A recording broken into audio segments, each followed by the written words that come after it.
નમસ્કાર દર્શક મિત્રો, હું છું એડવોકેટ સોનલ બારિયા. આપ સર્વનું સ્વાગત છે મારી ચેનલ લીગલ ભવિજ્ઞાનમાં.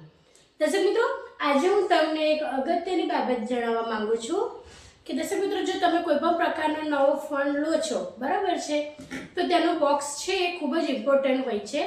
કારણ કે તમારો ફોન ગમે એટલો જૂનો થઈ જાય, કારણ કે તમારું જે બિલ છે એ પણ જો ગુમ થઈ જાય, પરંતુ તમે આ ફોનનું જે બોક્સ છે તેને સાચવીને રાખો ને દર્શક મિત્રો, તો તેની ઉપર ઘણા બધી ઇમ્પોર્ટન્ટ નંબરો આપેલા છે, ઘણી બધી ઇમ્પોર્ટન્ટ માહિતી આપેલી છે કે જેના આધારે તમારો જે પણ ફોન છે તેનું ઘણી બધી માહિતી તમને ફોનના જે બોક્સ છે એની ઉપરથી જ મળી જાય છે.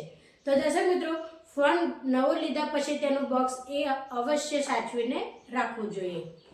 હવે મિત્રો તમને જણાવી દઉં કે આ જે એક ફોનનું બોક્સ છે એ ફોનના બોક્સની પાછળ તમે જે ફોન લીધો છે એ ફોનની એક્સપાયરી ડેટ કઈ છે તે પણ એક કોડની અંદર દર્શાવવામાં આવે છે.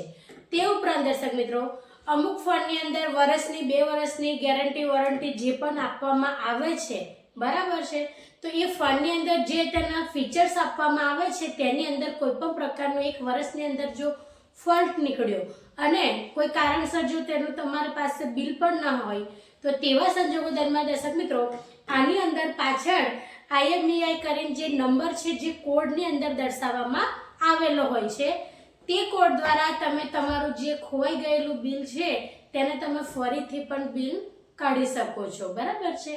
તે ઉપરાંત દર્શક મિત્રો, આની અંદર ફોનની એક્સપાયરી ઉપરાંત કોઈ પણ પ્રકારની તમારે પ્રોબ્લેમ આવે તો અહીંયા આગળ ટોલ ફ્રી નંબર પણ આપવામાં આવે છે કે જેથી તમે જે ફોન લીધો છે તેનો અહીંયા આગળ તમે મોડેલ નંબર અને તેનું જે પણ રેમ છે એ બધું દર્શાવવામાં આવે છે. તો એની દરેક જાણકારી તમને ફોનના બોક્સ ઉપરથી જ મળી રહે છે દર્શક મિત્રો. ક્યારેક એવું પણ બને છે દર્શક મિત્રો કે તમારો ફોન કોઈ કારણસર તૂટી ગયો તો તેના જે સ્ક્વેર પાર્ટ છે તે પણ નથી મળતા, અને ક્યારેક તમને એવું પણ ન ખ્યાલ હોય કે એની અંદર કયા પ્રકારનો સ્ક્વેર પાર્ટ છે, એટલે કે કેવી બેટરી છે કે એની અંદર જે પણ લાગ્યું હશે, બરાબર છે, તેની સર્કિટ છે આ તે. તો તેવા સંજોગો દરમિયાન પણ દર્શક મિત્રો, આ જે ફોનનું બોક્સ છે તેની પાછળ તેની સંપૂર્ણ વિગત આપવામાં આવતી હોય છે. તો તેના આધારે પણ તમારું જે તે રિપેરિંગનું કામ હોય છે તે તમે કરાવી શકો છો. એટલે આ જે ફોનનું બોક્સ છે તે ખૂબ જ કામ લાગે તેવું છે. એટલે જ્યારે પણ નવો ફોન લો તો દર્શક મિત્રો, તેનું બોક્સને અવશ્ય તમે સાચવીને રાખી શકો છો.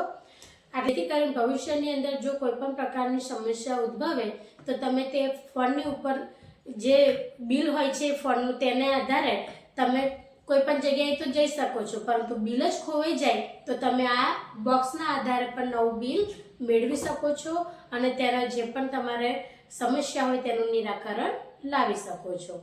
તો દર્શક મિત્રો, આજના માટે આટલું જ. જય હિન્દ, જય ભારત.